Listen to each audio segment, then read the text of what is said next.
ये आग और धुआं है शनिवार की उस रात का जब वेनेजुएला में लोग चैन से सो रहे थे कि अचानक आसमान से तेज आवाजें आने लगी। लड़ाकू विमानों की ऐसी गड़गड़ाहट की लोगों की नींद उड़ गई।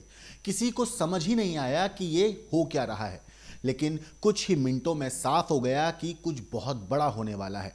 ठीक उसी तरह जैसे सालों पहले अमेरिका ने चुपचाप ऑपरेशन चलाकर उसामा बिन लादेन को पकड़ा था, वैसे ही एक सीक्रेट ऑपरेशन इस बार वेनेजुएला में हुआ।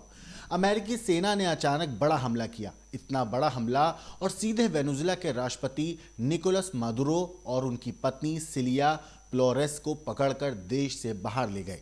इस पूरे ऑपरेशन की जानकारी खुद अमेरिकी राष्ट्रपति डोनाल्ड ट्रंप ने दी।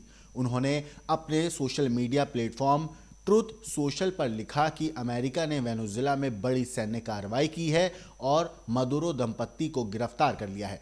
ट्रंप के मुताबिक ये सब अमेरिकी एजेंसियों के साथ मिलकर किया गया। शनिवार आधी रात के बाद हालात और डरावनी हो गए।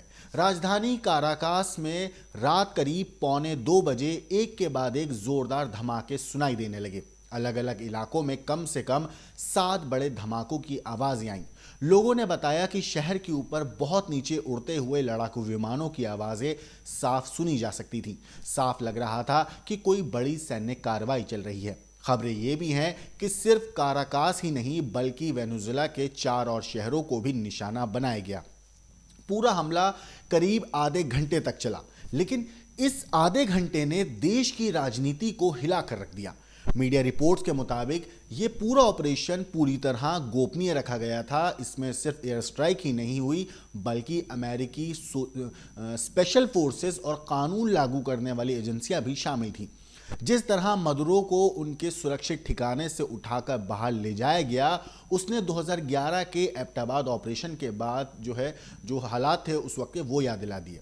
मीडिया रिपोर्ट्स के मुताबिक जो एक इनका एयरपोर्ट है वेनेजुएला का हिगुरार्तो एयरपोर्ट पर आग और जोरदार धमाके साफ देखे गए। माना जा रहा है कि अमेरिका ने सबसे पहले वेनेजुएला के एयर डिफेंस सिस्टम को तबाह किया ताकि ऑपरेशन में कोई रुकावट ना आए।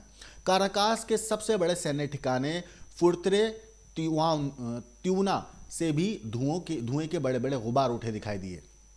शहर के कई इलाकों में बिजली चली गई। लोग डर के मारे घरों से बाहर नहीं निकल आए और हर तरफ अफरा तफरी मच गई। वहीं वेनेजुएला सरकार ने इस हमले को अमेरिकी साम्राज्यवाद की साजिश बताया और लोगों से सड़कों पर उतरने की अपील करी। लेकिन मादुरो के पकड़े जाने के बाद साफ दिख रहा है कि देश की सत्ता पूरी तरह डगमगा चुकी है और आगे क्या होगा किसी को समझ नहीं आ रहा। वैसे मदुरो के पकड़े जाने की ये तस्वीर सोशल मीडिया पर वायरल है। इसमें आप देख सकते हैं कि जो DEA है यानी कि ड्रग्स इन्फोर्समेंट एडमिनिस्ट्रेशन जो है अमेरिका का, और उसके अधिकारी मदुरो को पकड़कर कहीं ले जा रहे हैं। DEA अमेरिका की एक सरकारी एजेंसी है। इसका काम ड्रग से जुड़े अपराधों को रोकना है और ये अवैध ड्रग तस्करी के खिलाफ कार्रवाई करती है। ये अमेरिकी जस्टिस डिपार्टमेंट के अंडर काम करती है और रिपब्लिकन सीनेटर माइक ली के मुताबिक अमेरिका में निकोलस मदुरो पर मुकदमा चलाया जाएगा।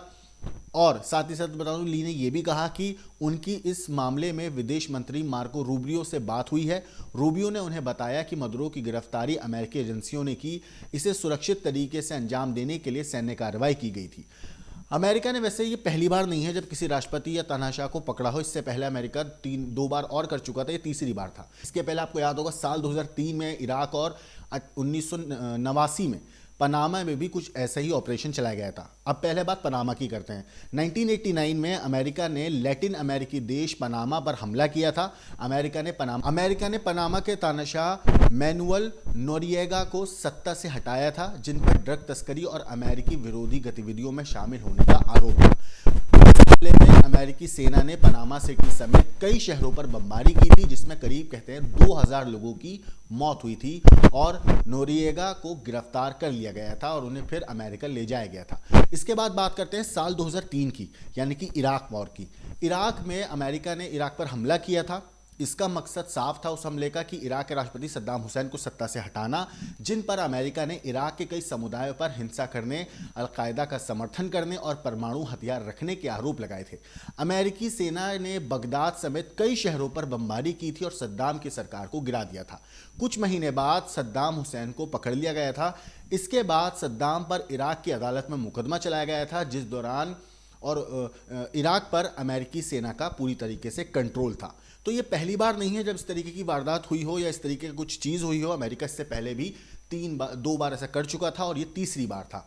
लेकिन आपको यहाँ एक बात समझनी होगी कि जो वेनेजुला है वो तेल भंडार के तौर पे, तेल जो उत्पाद है या कि तेल के भंडार जो है वहाँ पे वो बहुत ज़्यादा है।